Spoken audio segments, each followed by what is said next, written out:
Hey everybody, Steve from Dunbar Photographic. Welcome to the channel. This is kind of a brief video.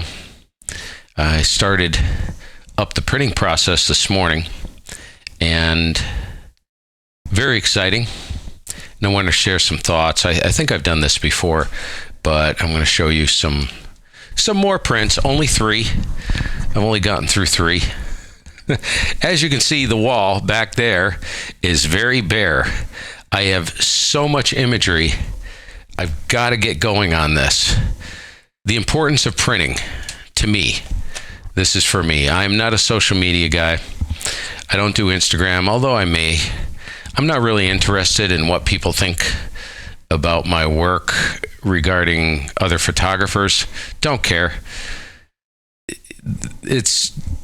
It's one of those things that if you know me from my background, you know, being a wedding photographer,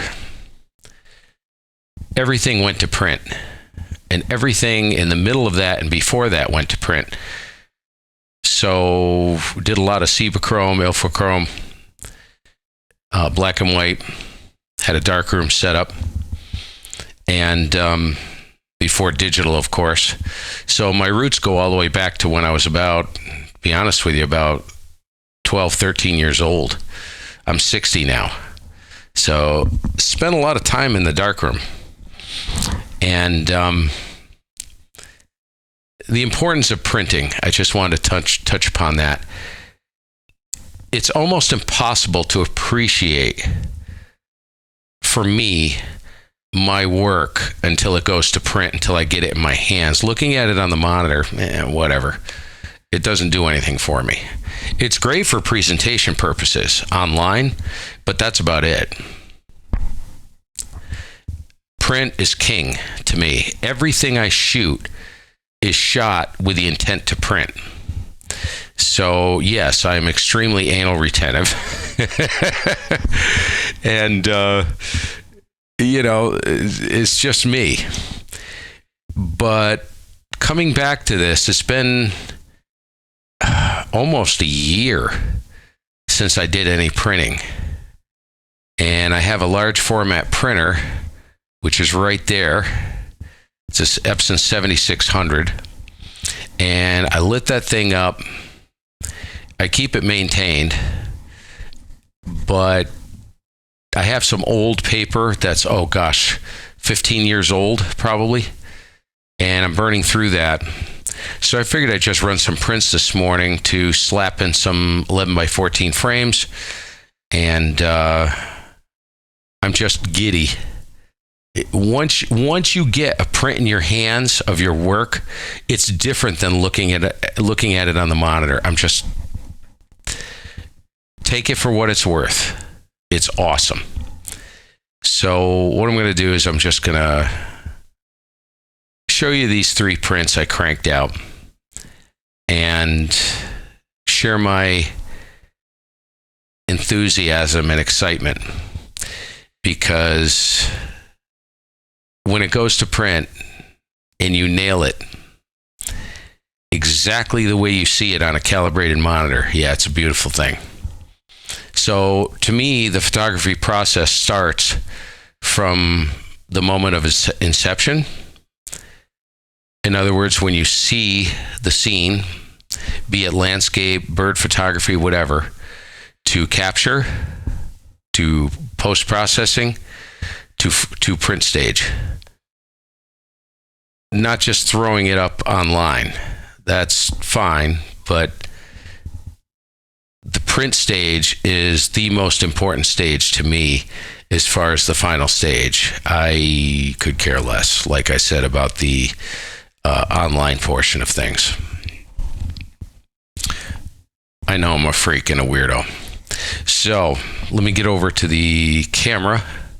Now keep in mind that this camera, I have multiple webcams, and this is captured on a webcam. You're going to see it. I'm going to hold the prints and put them up to the webcam, whatever. Now, I had to work a lot with a webcam to get it to look decent, because webcams are not that great. I should be shooting with like the R6 in capture mode so it would work a little bit better, but I'm too lazy. I just wanted to basically talk a little bit about, me, I love to talk. Talk a little bit about the printing stage, the printing process. All right, so let's get over here. Okay, so this is my friend the wren.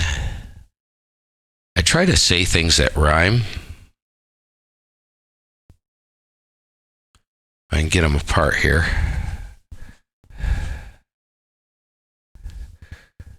So this is printed on just cheap Epson premium glossy photo paper. And it came out really nice. I'll get it up a little bit closer. So these are going 11 by 14 frames on the wall. No mat, just with a white border. Just really simple, just for my own viewing pleasure. And it's beautiful, man. I love it. I love it. It's a Carolina wren in the snow coming down. Shot, a couple months ago.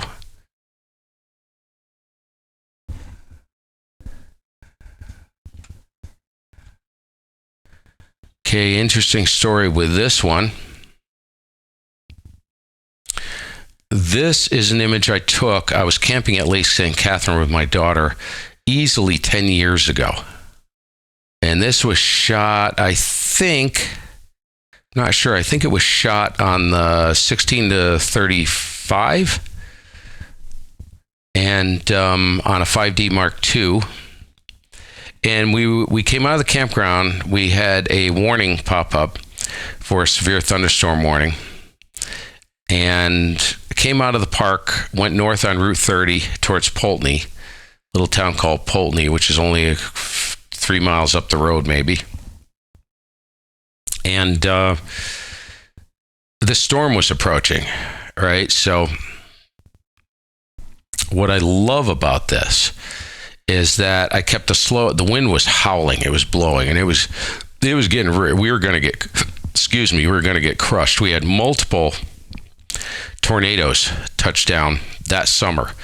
Very, very violent summer, more violent than any summer I can remember. And they evacuated the campground to the field multiple times. I wasn't there, and they didn't do it for this storm. This storm went 2 to 3 miles, tornado touchdown 2 to 3 miles north of the park in Poultney, and did some minor damage. I think it was an F1. Yes, we do get tornadoes in Vermont once in a while. Not often, but the wind was howling, and I wanted it to be very, like in this area, I wanted it to be soft. Like this right here, you can see the motion blur. The wind was whipping, and these were kind of blowing back and forth, and this is all soft. You can see the motion blur in it. And it gives a sense of motion, which creates a really nice effect, a very soft effect to the flowers. Now, these are the Vermont state flowers, and that's the Vermont state flower, and I can't remember what they're called. Illegal to cut or rip out of the ground. Don't get caught doing it to plant them on your yard. But not a good idea. Vermont's a quirky state, and I'm putting it mildly. Freak show up here. So I wanted to contrast that very beautiful, soothing look to the incredibly violent sky. Now, if you look right here, I did not edit this. Now, this was 3 images exposure bracketed. So I used exposure compensation with 3 images stacked to get this. And this is not a lot of editing, really, to get this to look like this. That's an eye right there. You believe that? I call it the eye of the storm. Such a cool capture. And all hell broke loose about 15 minutes after this. We were on a mad scramble to get back. So this is very special to me, this image, because it retains a lot of memories. I'm going to talk about something in a minute, the importance of printing this stuff. All right, so let's get rid of him. This is the red belly.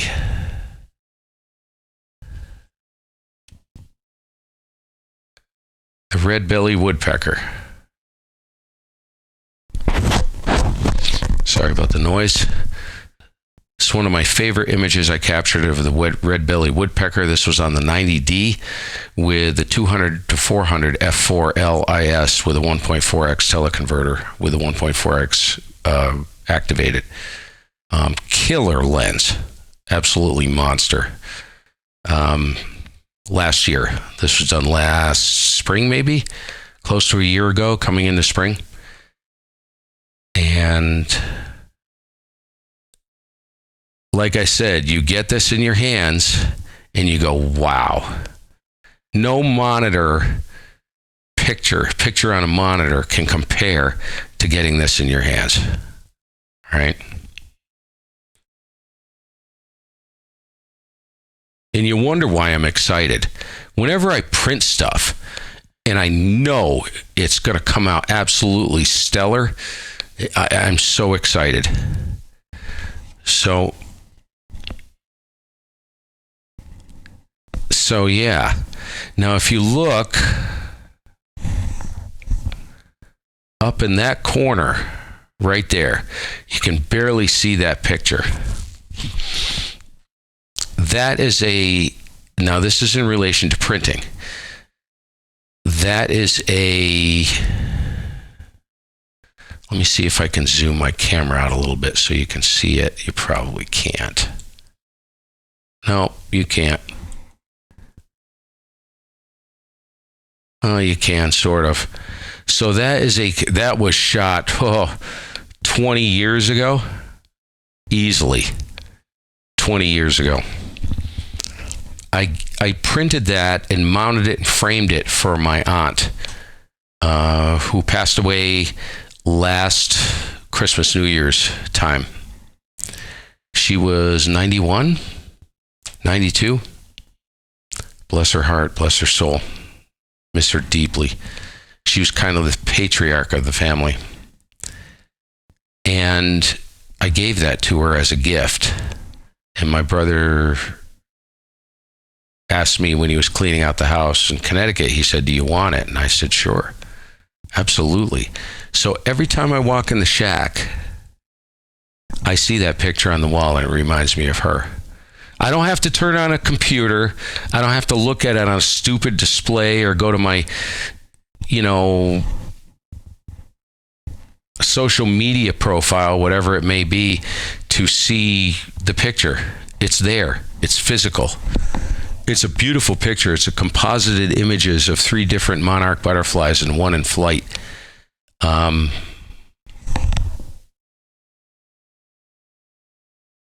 should have taken it down and showed it to you. Kind of reminiscent of the photo book work I used to do as a wedding photographer. So, how important is it to print your own stuff? I don't know. For me, it's the ultimate. So I figured I'd just show you that and talk about it a little bit. And maybe, now, you don't have to go out and spend $3,000 on a printer. You can take some of your best shots, make sure your monitor's calibrated and it's accurate. And I use a Spider, what's it called? A Spider Pro to do the monitor calibration. And this is a high-end Asus monitor.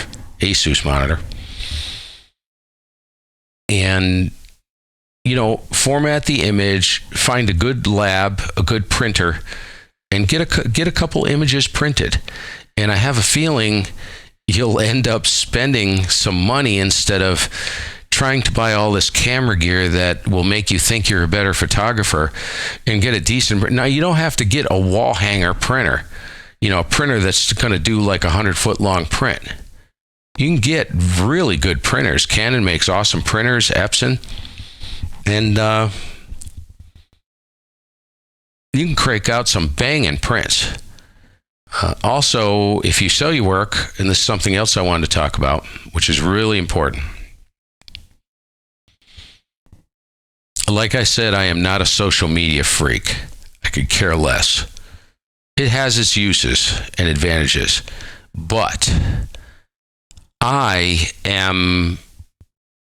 the way I handled the wedding photography business and built it, it was all through local connections. I went and visited the inns, the major wedding venues throughout the state, not all of them, but the ones that I felt comfortable traveling to. And I was a destination wedding photographer, so oftentimes I would be put up for 2 nights, and I'd spend 3 days up there. Arrive on Friday night, get to know everybody. Had a freaking blast during the rehearsal dinner, and shot the wedding on Saturday, and Sunday I'd pack up and leave to come home, usually around 11, 12, noon. So it's a little history he probably could care less about, but that was all local. That was all word of mouth. So what I would do is I'd travel to these different venues, and I would give them samples. Give them my card, give them my samples if they thought that they could use me, and recommend me to their clients. And I got a lot of work that way. Also, locally, I did a lot of architectural work through real estate agencies, selling high-end homes, using multiple off-camera flashes, photographing the interiors of these places. I made close to $3,000 in about 7 hours. No joke, doing architectural photography in this one job. It was a commercial shoot, and all they wanted were pictures to sell this massive place. So walked in, looked at how to light it using off-camera strobes to maximize the impact of each room, the important areas to focus on, and and they got my name through a local real estate agency who knew me.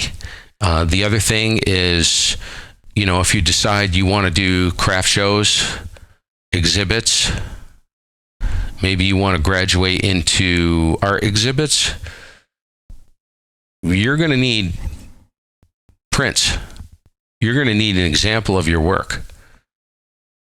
Instagram ain't going to cut it. So, and I'm not bashing Instagram, but I'm just making a point here. It depends on the direction you want to go. So, local chamber of commerce, get to know the people locally in the small, and we're talking Manchester, Vermont, man, that's a small town, but it's a very tight town. So if you can get your name in there and become known, it happens very quickly. That's what I found. It doesn't take years. It doesn't even take months at times. Referrals will start happening, and boom, you're in the game. So it just depends on what you do, what you want to do. So I just give you guys some ideas. The importance of printing. How important is that? Well, talk is cheap. Do you want to go in and talk the walk and walk the talk without having something to back it up? No. So there you go. Not a major investment. For handing out samples, you don't need a massive printer to do that. Just a decent Canon printer that will handle like 11 by 14s. I would say that would be the maximum. You really don't need to go any bigger than that. But something that will give the viewer impact, the size of it. They get it in front of them, they go, wow, and they look it over and they're like, holy crap, that's awesome. Food for thought. Catch y'all later. Thanks for watching the channel. Hit subscribe if you like what I'm doing, and if you find the information useful or thought-provoking. And if you don't. Tossing it out there. We'll see you later.